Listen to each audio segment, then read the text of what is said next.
तो सबको praise the Lord. आज हमारा पार्ट 3 मतलब काफ़ी लंबे गैप के बाद बना रहे हैं, बट ये थर्ड पार्ट है। हम लोग शुरू के 2 पार्ट्स में प्रकाशित वाक्य की पुस्तक किस तरीके से लिखी गई है ना, उस चीज़ को स्टडी किए थे। और ये थर्ड पार्ट है जो कि पूरा 7 प्यालों पे फोकस्ड रहेगा। और ये 3 पार्ट में एक्चुअल में हम लोग कुछ क्वेश्चंस जो इस स्टडी को रेगुलर फॉलो कर रहे हैं उनके मन में कुछ प्रश्न आ रहे होंगे, उनको हम धीरे धीरे आंसर करना शुरू किए हैं इन 3 स्टडीज़ में। 2 स्टडीज़ में, ये थर्ड स्टडी में अपन उस चीज़ को और आंसर करेंगे कुछ क्वेश्चंस को। तो हमने लास्ट के 2 स्टडीज़ में क्या इस्टेब्लिश किया था कि 6वीं मुहर, 6th सील, 7वीं तुरही और 7वां प्याला एक ही घटना है, परमेश्वर के क्रोध का समय, यीशु मसीह की वापसी का समय। ठीक है। और हमने उन इवेंट्स को कंपेयर किया था और मत्ती 24 को भी वहाँ पे लाया था, जहाँ मत्ती 24 में क्लियरली लिखा है कि उन दिनों के क्लेश के तुरंत बाद सूरज काला हो जाएगा, चंद्रमा लाल हो जाएगा, आकाश के तारे गिर जाएंगे, लोग डर के मारे काँपेंगे, परमेश्वर क्रोध आ रहा है, यीशु मसीह बादलों पे आते हैं। और उसको हमने 6वीं मुहर, 7वीं तुरही और 7वें प्याले से कंपेयर किया था और पाया था कि ये सब चारों चीज़ें एक ही घटना को बताती हैं, है ना। और उसमें हमने ये भी इस्टेब्लिश किया था कि जिस प्रकार से सुसमाचार लिखे गए हैं, 4 अलग अलग कहानियाँ नहीं, 4 अलग अलग राइटर अलग तरीके से यीशु मसीह की ज़िंदगी को बता रहे हैं, लेकिन चारों का अंत यीशु मसीह के क्रूस की मृत्यु पुनरुत्थान में होता है, लेकिन उनके बताने का तरीका अलग है। मत्ती जो है वंशावली और पुराने नियम के भविष्यवाणियों को कोट करके बताता है, मरकुस चमत्कार के बारे में ज़्यादा बात करता है, लूका इतिहास की पुस्तक जैसे लिख रहा है वैसे यीशु मसीह के पहले यूहन्ना के बाद फिर मरियम की वंशावली वो सब लिखता है।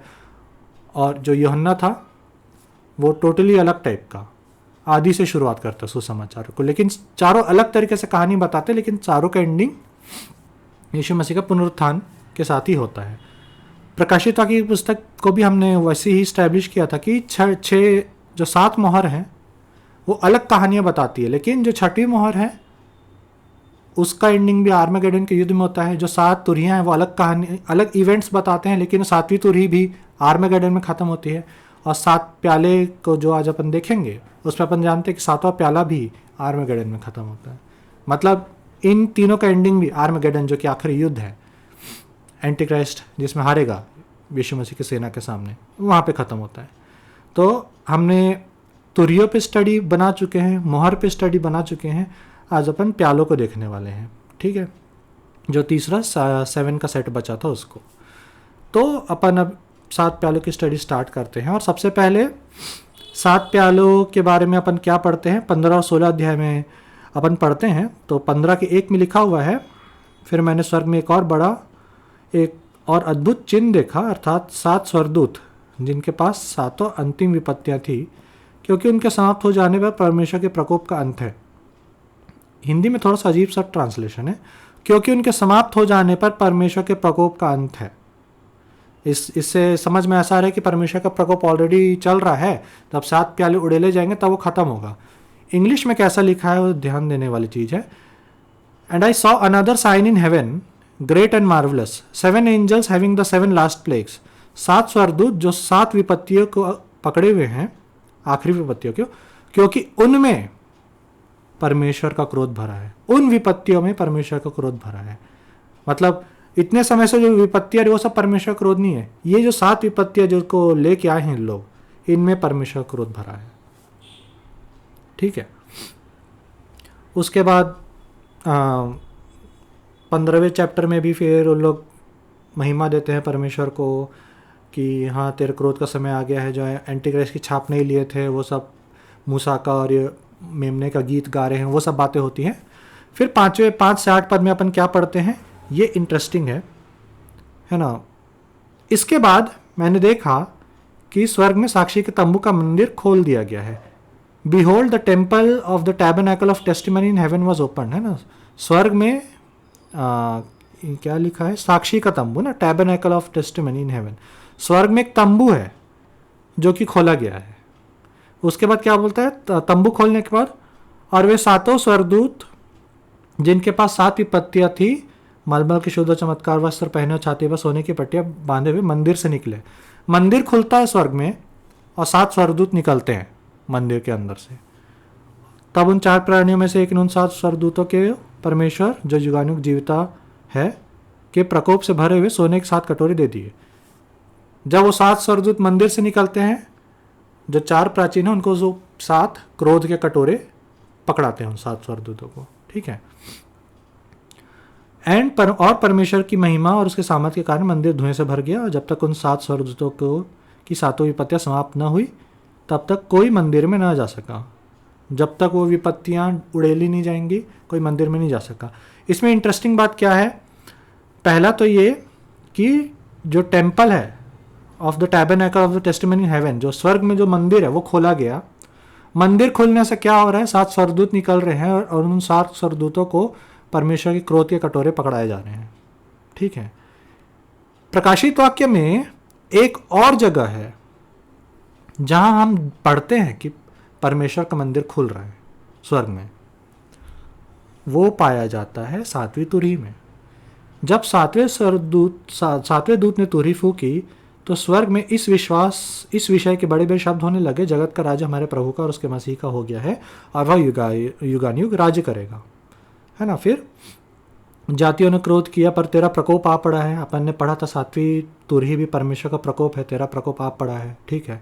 और वह समय आ पहुंचा है कि मरे हुए का न्याय किया जाए, तेरे दास भविष्यवक्ता पवित्र लोगों को और छोटे बड़ों को जो तेरे नाम से डरते हैं बदला दिया जाए और पृथ्वी के बिगाड़ने वाले नष्ट किए जाएं। ठीक है। परमेश्वर जगत का राज्य प्रभु का राज्य हो गया, यीशु मसीह का राज्य हो गया है, परमेश्वर के प्रकोप का समय आ गया है, पलटा देने का समय आ गया, वगैरह वगैरह।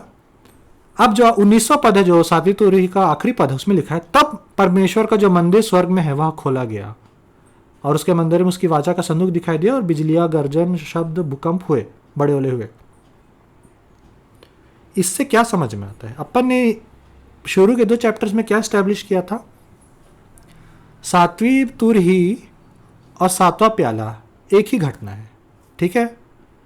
अब यहां क्या पढ़ रहे हैं कि जो 7 प्याले हैं वो तब तक उड़ेले नहीं जाते हैं जब तक मंदिर खोला नहीं गया स्वर्ग में। ठीक है।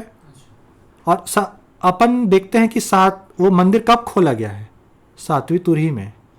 इससे क्या समझ में आता है, इससे यह समझ में आता है कि न सिर्फ 7वीं तुरही और 7वां प्याला एक ही घटना को बताते हैं, बल्कि 7वीं तुरही में 7 प्याले आते हैं। न सिर्फ 7वां प्याला बल्कि 7 प्याले। इससे क्या समझ में आता है कि 7 प्याले जब 7वीं तुरही फूकी जाएगी तब 7 प्याले उड़ेलना स्टार्ट होंगे, क्योंकि 7वीं तुरही में अपन देखते मंदिर खोला गया। अब मंदिर जब खोले जाते तभी स्वर्गदूत निकलते हैं और उनको क्रोध के कटोरे पकड़ाए जाते हैं और तब फिर उड़ेलना स्टार्ट करते हैं। तो इसीलिए 6वीं मोहर को परमेश्वर का प्रकोप बोला गया है, 7वीं तुरही को परमेश्वर का प्रकोप बोला गया है, लेकिन 7 प्यालों को परमेश्वर का प्रकोप बोला गया है। 5 मोहर परमेश्वर का प्रकोप नहीं है, सिर्फ 6वीं मोहर परमेश्वर का प्रकोप है। 6 तुरही परमेश्वर का प्रकोप नहीं है, लेकिन 7वीं तुरही परमेश्वर का प्रकोप है। लेकिन 7 प्याले परमेश्वर का प्रकोप है, क्योंकि उनमें परमेश्वर का क्रोध भरा हुआ है करके बाइबल बोलता है। तो जो कलीसिया में शिक्षा है कि 7 मोहर, 7 तुरही, 7 प्याले सब में परमेश्वर का क्रोध है, उस बात को मैं यहाँ पे क्लियर करना चाहता था इस स्टडी से कि सब के सब नहीं है।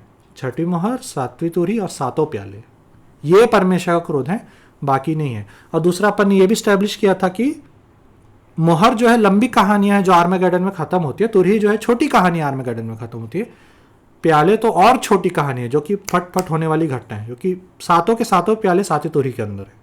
तो वो सब जब 7वीं तुरही फूकी जाएगी 7 प्याले एक के बाद एक परमेश्वर उड़ेलना शुरू करेंगे। ठीक है।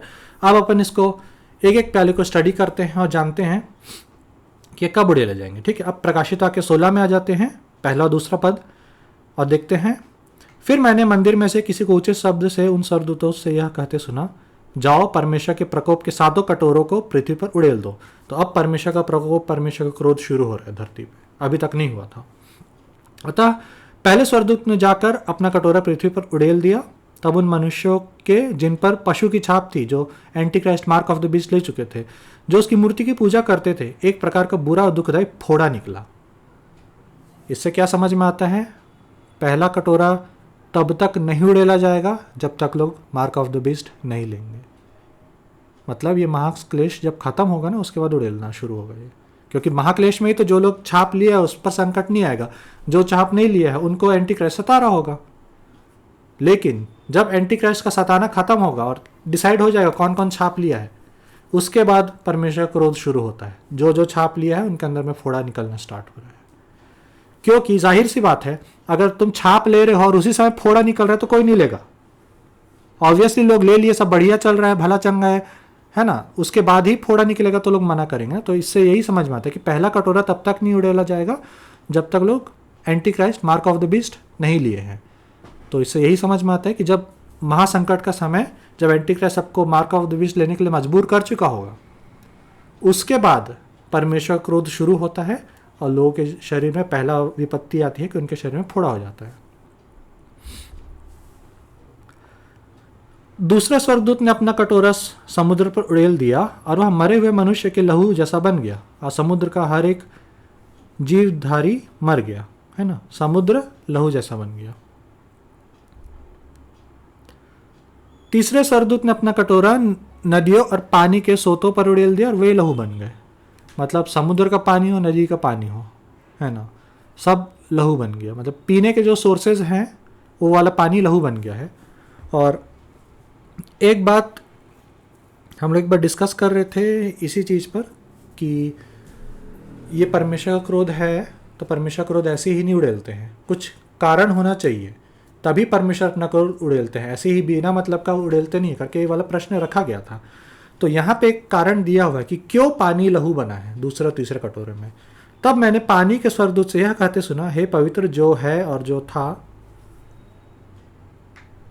हाँ, हिंदी में दिक्कत है ट्रांसलेशन में, इंग्लिश में लिखा है जो था जो होगा, इसमें हिंदी में बस जो है और जो था लिखा है, तो ये थोड़ा दिक्कत है, पॉइंट आउट बस कर रहा हूँ। विच art and vast and shall be.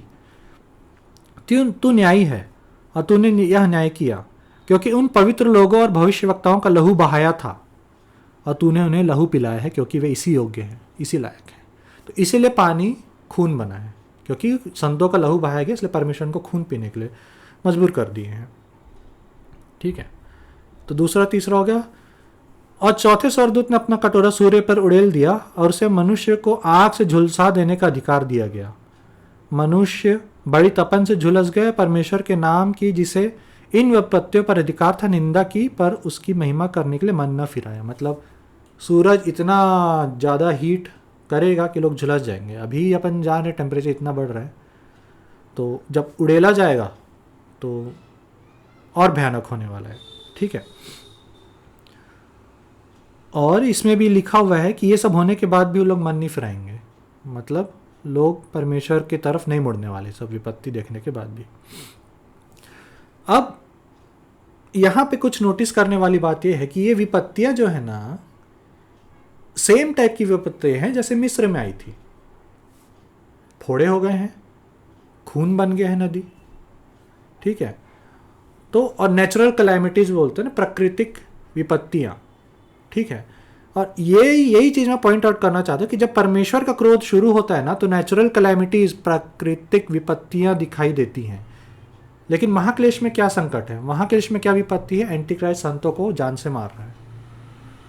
इससे यह समझ में आता है कि परमेश्वर का क्रोध नहीं है, क्योंकि परमेश्वर का क्रोध इस तरीके से प्रकट होता है। वो नेचुरल कैलामिटीज में, जैसे इजिप्ट पे हुआ था, अपन अभी पिछले संडे भजन संहिता 78 में पढ़ रहे थे, तो उसमें था ना ये सब, फोड़ा, टिड्डी, और फिर अंधकार के बारे में अभी अपन पढ़ेंगे आगे, लहू, खून, नदी, पानी लहू बन गया है, तो यही सब चीज़ अपन पढ़ रहे थे। तो परमेश्वर जैसे मिस्र में जो विपत्तियां भेजा था वो भी परमेश्वर की क्रोध थी, मिस्र देश पर न्याय को दिखा रहा था।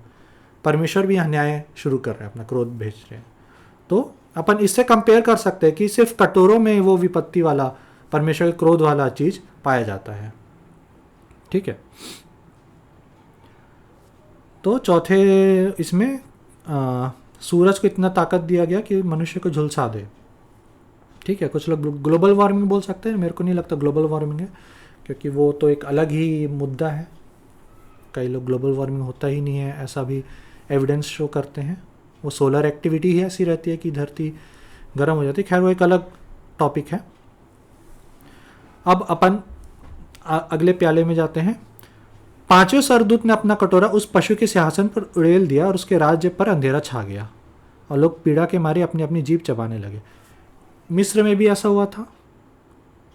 मिस्र साम्राज्य में ऐसा अंधेरा छाया था जो कि महसूस किया जा सके, है ना। यहाँ क्या लिखा है, एंटी क्राइस्ट के राज्य पे अंधेरा छा जाएगा और लोग पीड़ा से अपना जीभ चबाने लगेंगे और अपनी पीड़ाओं फोड़ों के कारण स्वर्ग में परमेश्वर की निंदा की, पर अपने अपने कामों से मन न फिराया। थ्रू आउट अगर ऐसा धरती पे हो रहा है, और मैं जैसा बोलता हूँ कि रैप्चर अभी नहीं हुआ है ना, तो यहाँ पे मेरा टीचिंग एकदम कॉन्ट्राडिक्टरी हो जाता है। जब इतना सारा चीज़ हो रहा है तो कलीसिया अगर धरती पे है तो वो भी नहीं झुलसेंगी आग में, वो भी नहीं अंधकार को झेलेंगी, वो भी खून नहीं पिएंगी ऐसा करके। तो सीधा सा जवाब है कि जैसा मिस्र में था, मिस्र देश पर विपत्ति आ रही थी, इजराइल भी उसी देश में पाया जाता था, लेकिन इजराइल के बाल भी बाका नहीं हुआ इजराइल देश का। जब फिरौन के साम्राज्य पर अंधेरा छाया था, इजराइल के ऊपर रोशनी थी। वो जो फोड़ा है, जो पशु की छाप लिया, उन्हीं के ऊपर आएगा। जो पशु की छाप नहीं लिया, जिंदा है, उसके ऊपर नहीं आएगा। अंधेरा एंटी क्राइस्ट के सिंहासन पे डाला जाएगा। मतलब जहां पॉसिबली कहाँ पर होगा, या तो होली रोमन एम्पायर है तो यूरोप में होगा, और अगर वो जेरूसलम में शिफ्ट करना चाह रहे तो जेरूसलम के ऊपर छाया रहेगा। पता नहीं, वो उसी समय अपन देख पाएंगे। वो कोशिश करेगा जेरूसलम में अपना सिंहासन डालने का, पर एग्जैक्टली अपन नहीं जानते, लेकिन उसके लिए सिंहासन पे अंधेरा छाया रहेगा। मतलब उसका साम्राज्य जहाँ पे हेडक्वार्टर है ना, वहाँ पे अंधेरा छाया रहेगा। और अंधेरा जिसको महसूस किया जा सके, मिस्र में हुआ था, तो पॉसिबली यहाँ भी ब्लैकआउट बहुत खतरनाक वाला होगा। ठीक है। और दूसरा तो अपन ये भी जानते हैं कि सूरज चांद वो सब भी अंधेरा होने वाले हैं, तो उस वजह से भी हो सकता है कुछ। उस समय जब होगा तभी अपन को पता चलेगा, अगर अपन देखने के लिए उस समय है वहां पे। तो ये पांचवा कटोरा। छठवें सरदूत ने अपना कटोरा महानदी फरात पर उड़ेल दिया और उसका पानी सूख गया कि पूर्व के देश के राजाओं के लिए मार्ग तैयार हो जाए। यूफ्रेटिस रिवर सूख जाएगी। यूफ्रेटिस रिवर ऐसी छोटी मोटी नदी नहीं है, बहुत बड़ी नदी है। उसका सूख जाना बोलना एक बहुत बड़ा घटना टाइप का है कि वो नदी कैसे सूख सकती है। लेकिन इस पर कई लोग प्रचार भी किए हैं कि फरात नदी सूख रही है। और वो क्यों सूखेगी कि जो नॉर्थ से, पूर्व से, ईस्ट से, पूर्व लिखा है ना, ईस्ट से जो सेना आ रही है उनको लाने के लिए वो नदी सूखी गई है कि पूर्व के राजाओं के लिए मार्ग तैयार हो जाए। ठीक है, इसलिए सूखी। और सूखने के बाद क्या हुआ, फिर मैंने उस अजगर के मुंह से, अजगर मतलब शैतान, वो इस प्रकाशित वाक्य में 3 जानवर पाए जाते हैं। एक अजगर, या जिसको इंग्लिश में ड्रैगन बोला है, जो लाल कलर का है और 7 सिर है, वो ड्रैगन है ना। उसको डेविल या सेटन बोला डायरेक्टली प्रकाशित वाक्य 12 में। और दूसरा पशु जो 7 सिर 10 सिंह वाला पशु है, जो एंटी क्राइस्ट वाला जानवर है, प्रकाशित वाक्य 13 में पढ़ते हैं, वो दूसरा जानवर है। तीसरा एक मेमना, जो कि नहीं, एक जानवर जिसके सिंह मेमने के समान है लेकिन बोलता अजगर के समान है, झूठा भविष्यवक्ता। ये 3 लोग के बारे में बाइबल बात करता है प्रकाशित वाक्य 11 के बाद से, तो उन्हीं के बारे में बोल रहा है। फिर मैंने उस अजगर के मुंह से, उस पशु के मुंह से और उस झूठे भविष्यवक्ता के मुंह से 3 अशुद्ध आत्माओं को मेंढक के रूप से निकलते देखा। उनके अंदर से आत्माएं निकल रही हैं और वे चिन्ह दिखाने वाली दुष्ट आत्माएं हैं, जो सारे संसार के राजाओं के पास निकलकर इसलिए जाती हैं कि उन्हें सर्वशक्तिमान परमेश्वर के उस बड़े दिन की लड़ाई के लिए इकट्ठा करें। वो आत्माएं निकल के सारे राजाओं को कन्विंस करे कि आओ उस युद्ध के लिए इकट्ठा हो, इजराइल पर हमला करने के लिए। ये मुंह से आत्माएं निकल, इससे क्या समझ में आता है? मेरे को जैसा सुना हो और मैं समझा हूँ, एक बड़ी मीटिंग हो रही है, ये लोग उस 3 मीटिंग में मौजूद हैं और अपनी बातों से कन्विंस कर रहे हैं हम लोग हमला करना चाहिए इजराइल पे। वो ऐसा नहीं चलेगा, हमारे हिसाब से नहीं चल रहा, हम लोग को हमला करना चाहिए करके शब्दों से कन्विंस कर रहे हैं हर राज्यों को कि चलो हम उस पर हमला करेंगे, सारे देश मिलकर हमला करेंगे करके, अपने बातों से लुभा के, उलझा के, फंसा के देश देश के राजाओं को इकट्ठा कर रहे हैं कि इजराइल पर हमला करना है, परमेश्वर के उस युद्ध के लिए इकट्ठा करें। तब मेरे को ऐसा समझ में आता है कि एक बड़ी मीटिंग है, ये लोग आर्मेगेडन के युद्ध के लिए इकट्ठा कर रहे हैं। ठीक है, 14वां पद तक पहुंच गए। अब सबसे इंटरेस्टिंग पद, मैं बहुत सारे पद को इंटरेस्टिंग बोल रहा हूँ क्या, 15 पद। देख मैं चोर के समान आता हूं, धन्य है वह जो जागता रहता है और अपने वस्त्र की चौकसी करता है कि नंगा ना फिरे और लोग उसका नंगापन ना देखें। ये यीशु मसीह कब बोल रहे हैं? जब छठवां प्याला उड़ेल दिया गया है। छठवां प्याला उड़ेल दिया गया है। एंटी क्राइस्ट और झूठा भविष्यवक्ता आर्मेगेडन के युद्ध के लिए सबको इकट्ठा करने के लिए बोल दिया है, इकट्ठा हो। तब यीशु मसीह बोलते हैं देख मैं चोरों के समान आता हूं। अगर ये छठवां प्याला उड़ेलने के बाद बोल रहे हैं चोरों के समान आता हूं, इसका मतलब वो 7 साल पहले नहीं आए थे चोरों के समान। जो टीचिंग है वो ये है, एक बार चोरों के समान आएंगे, जो पॉपुलर टीचिंग है, मैं उस चीज़ को नहीं बोलता हूँ। पॉपुलर टीचिंग ये है कि 7 साल पहले चोरों के समान आएंगे, 7 साल बाद खुल के आएंगे। लेकिन यहाँ अपन पढ़ रहे हैं कि छठवां प्याला उड़ेल दिया गया है, 7वां प्याला उड़ेलने जाने वाला है, सब पूरा होने वाला है, और अभी भी यीशु मसीह बोल रहे हैं मैं चोरों के समान आ रहा हूँ। इसका मतलब अभी तक नहीं आए हैं चोरों के समान, है ना। अगला पद, और उन्होंने उनको उस जगह इकट्ठा किया जिसको इब्रानी में हरमगिदोन कहलाता है। And he gathered them together into a place called in the Hebrew tongue Armageddon. Armageddon जो फेमस वर्ड है, आर्मगेडन का युद्ध, लास्ट बैटल, है ना। आर्मगेडन 2 वर्ड से बना आता है। हरमगिडो, हिल ऑफ मेगिडो, मेगिडो की पहाड़ियाँ। मगिदो इजराइल में के जेरूशलेम के नॉर्थ साइड में, ऊपर की ओर, उत्तर की ओर एक जगह है, हिल ऑफ मेगिडो। तो वहाँ पे अब होगा क्या, वहाँ पे युद्ध लड़ा जाएगा। 14 अध्याय में वहाँ से खून बहेगा घोड़े की नाल तक। कितना 200 से 300 किलोमीटर लंबा इतना खून बहेगा घोड़े की नाल तक, ऐसा कुछ लिखा हुआ है। तो वहाँ पे इकट्ठा होने के लिए एंटी क्राइस्ट की सेना इकट्ठा होगी और यीशु मसीह बोलते हैं देख मैं चोरों के समान आता हूँ, मतलब अभी तक नहीं आए हैं। और उसके बाद सब आर्मगेडन के युद्ध के लिए इकट्ठा हो गए। छठवां प्याला उड़ेल दिया गया है, छठवां प्याला। और जब सेना इकट्ठा हो गई है, यीशु मसीह बोलते हैं देख मैं चोरों के समान आता हूँ। 7वां कटोरा ने, 7वें सरदूत ने अपना कटोरा हवा पर उड़ेल दिया। मंदिर के सिंहासन से यह शब्द, बड़ा शब्द हुआ, हो चुका, इट इज़ डन, फिनिश्ड। ठीक है। और 7वां प्याला को अपन ने देखा ही था, यीशु मसीह की वापसी, पिछले स्टडीज़ में। तो 7वें प्याले में और क्या अपन देखते हैं? आकाश की शक्तियाँ हिलाई जाएंगी, लाइटनिंग्स, वॉइसेस, थंडर, सबसे बड़ा भूकंप आया। मतलब यहाँ पे लिखा है इतना भयानक भूकंप, और सारे पहाड़ और द्वीप गायब हो जाएंगे, जिससे मेरे को समझ में आता है कि नूह के जल प्रलय के पहले की जैसी धरती थी वैसी होने वाली है। बड़े बड़े ओले 34 से 45 किलो तक, उसमें मन भर के ओले लिखा है ना हिंदी में, इंग्लिश में टैलेंट लिखा है। मैं टैलेंट कितना होता करके वेट देखा, तो एक एक ओला 34 से 45 किलो का है। उतना बड़ा ओला गिरेगा एक, तो क्या होगा? ठीक है। और एक किसके ऊपर गिरेगा वो इज़िकियल में लिखा हुआ है, सब पर नहीं गिरेगा, एंटी क्राइस्ट की सेना पर गिरेगा ये। और जो लास्ट है, मिस्ट्री बेबीलोन का न्याय होगा। ये कौन है जिसके बारे में पूरा 17 और 18 चैप्टर डेडिकेटेड है? तो ये अपन आगे की स्टडी में देखेंगे।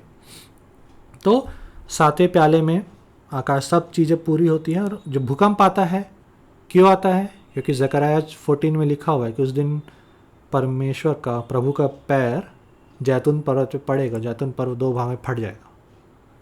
कैसा? ईस्ट से वेस्ट फटेगा, आधा पर्वत नॉर्थ की ओर चले जाएगा, आधा साउथ की ओर चले जाएगा, इसलिए वो भूकंप आएगा उतना बड़ा सा। तो ये था 7 प्यालों का स्टडी अपन ने देखा, है ना। तो अपन ने आज क्या स्टैब्लिश किया है कि 6वीं मोहर, 7वीं तुरही यीशु परमेश्वर का क्रोध है, ठीक है। और 7वीं तुरही के अंदर ही 7 प्याले आते हैं। मतलब जब 7वीं तुरही बजाई जाएगी तब 7 प्याले उड़ेलना शुरू होंगे। तो इससे अपन इस्टेब्लिश कर पाते हैं कि 6वीं मोहर भी आर्मेगेडन में ख़त्म होती है, 7वीं तुरही में आर्मेगेडन में ख़त्म होती है, और 7वीं तुरही के अंदर 7 प्याले हैं जो कि आर्मेगेडन के युद्ध में ख़त्म होंगे, जहाँ यीशु मसीह वापस आएंगे, परमेश्वर का क्रोध उड़ेला जाएगा और सब चीज़ इट इज़ डन, सब पूरा हुआ, परमेश्वर फिनिश करेंगे हर चीज़ को। दूसरा एक और चीज़ था, प्याले कब उड़ेलना स्टार्ट होंगे? क्योंकि सिर्फ प्यालों में परमेश्वर का क्रोध भरा है, इसीलिए 6वीं मोहर को परमेश्वर का क्रोध भूला गया, क्योंकि 6वीं मोहर में 7 प्याले हैं। इसलिए 7वीं तुरही को परमेश्वर का क्रोध बोला गया, क्योंकि 7 प्याले 7वीं तुरही के अंदर बसते हैं, और 7 प्याले तो परमेश्वर का क्रोध है ही, इसीलिए उनको परमेश्वर का क्रोध बोला गया है। और पहला प्याला तब उड़ेला जाएगा जब पशु की छाप सब लोग ले चुके हैं। इसका मतलब महाक्लेश जब खत्म हो गया रहेगा, एंटीक्राइस्ट का शासन करने का समय जब खत्म हो गया रहेगा, तब परमेश्वर का क्रोध उड़ेलना शुरू होगा। ठीक है, तो उम्मीद है आज का लेसन एजुकेशनल रहा होगा। किसी को अगर डाउट है तो प्रीवियस वीडियोस को जाके फिर से देख सकते हैं, है ना। परमेश्वर इन वचन के द्वारा सबको आशीष दे। सबको जय मसीह की।